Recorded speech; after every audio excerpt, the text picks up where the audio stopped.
दोस्तों, इस वीडियो में हम आपको बताएंगे असदुद्दीन ओवैसी साहब के द्वारा एक बहुत बड़ा चमत्कार हैदराबाद यानी पुराने हैदराबाद के लोगों के लिए कर दिया गया है। पुराने हैदराबाद अब मेट्रो में चलेंगे, इसकी शुरुआत असदुद्दीन ओवैसी साहब की तरफ से कर दी गई है। दोस्तों, मैं आपको इस वीडियो में बताऊंगा कि आखिर उस मेट्रो बनाने के क्रम में जितने लोगों का घर पड़ा, जितने लोग बेघर हुए, जिनको अपना घरों को तोड़ना पड़ा, असदुद्दीन ओवैसी साहब की तरफ से आज उन लोगों को चेक दिया गया, पैसे बांटे गए। जी हाँ, यह एक बहुत बड़ी खबर है। हालांकि इस तरह का जो काम है वो आपको बहुत कम देखने को मिलेगा, क्योंकि अगर सरकार किसी जमीन को लेती है तो भाई उनको जो वहां पर जो कब्जा करके बैठे रहते हैं उनको मुआवजा मिलता है, नहीं मिलता है, कोई देता है, नहीं देता है। इस तरह का मामला बहुत सारा आप देखे होंगे और जानते भी होंगे।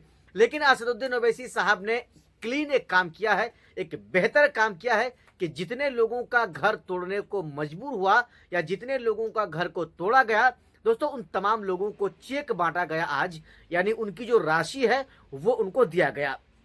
मजलिस की नुमाइंदगी पर हैदराबाद के पुराने शहर में जल्द दौड़ेंगी मेट्रो, यह असदुद्दीन ओवैसी साहब का कहना है कि बहुत जल्द पुराने हैदराबाद में आप मेट्रो को दौड़ते हुए देखेंगे। एआईएमआईएम पार्टी के प्रेसिडेंट बैरिस्टर असदुद्दीन ओवैसी साहब ने हैदराबाद एयरपोर्ट मेट्रो एलटीडी के खास करके मैनेजिंग डायरेक्टर से मिलकर जितने लोगों का वहां पर जो घर पड़ा उन तमाम लोगों को आज वो चेक बांटे। असदुद्दीन ओवैसी साहब का ये कोई पहला काम नहीं है जो हैदराबाद के लोगों के लिए उन्होंने बहुत बड़ी सौगात दिया है। हालांकि इससे पहले भी वो कई बड़े बड़े काम कर चुके हैं। अगर वो काम नहीं किए रहते तो लगातार पिछले 30 सालों से वो राज नहीं करते। अब जरा मैं आपको बताता हूं, कुछ ऐसी तस्वीरें हैं जो मैं आपको दिखा रहा हूं हमारे स्क्रीन पे, जिसमें आप देख सकते हैं कि असदुद्दीन ओवैसी उन तमाम लोगों को आप जो है वो चेक आज बांट रहे हैं। फाइनली चेक आज वो बांट चुके हैं।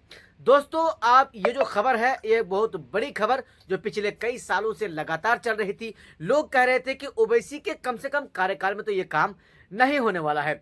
वह लोग कह रहे थे जो ओवैसी के चाहने वाले नहीं थे, वह लोग कह रहे थे जो ओवैसी को वोट नहीं डाल रहे थे।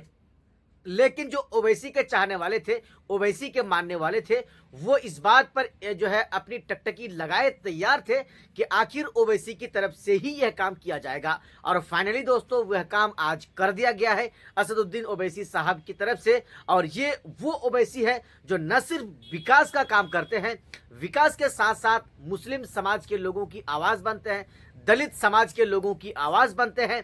जहां जहां इसको बोलने की जरूरत पड़ती है बेबाकी के साथ ये बोलते हैं, ना ये डरते हैं और ना ही ये झुकते हैं।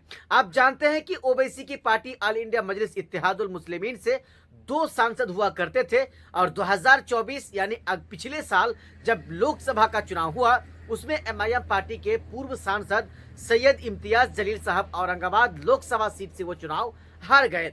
बाद में देखने को मिला कि वो विधानसभा का भी चुनाव हार गए, लेकिन ओवैसी साहब अकेले दिल्ली के पार्लियामेंट में दहाड़ते रहे और इंशाअल्लाह वो जब तक रहेंगे दहाड़ते रहेंगे। बाकी दोस्तों, बिहार के बारे में आप क्या सोचते हैं? इसी साल यानी 2025 आ चुका है और इसी साल विधानसभा का बिहार में चुनाव होना है।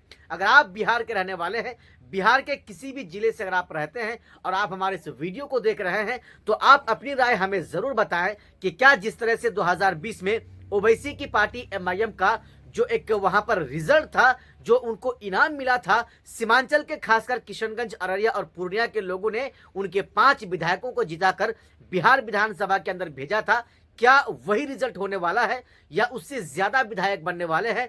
या फिर एमआईएम पार्टी का जो बोरिया बिस्तरा है वो सीमांचल के साथ साथ पूरे बिहार से बांधकर उनको जो है लपेट कर और उनको हैदराबाद चले जाना है? दोस्तों, आपको हमारे इस वीडियो के नीचे कमेंट बॉक्स में आपको जरूर बताना है कि आखिर बिहार में ओवैसी का इस बार क्या होगा।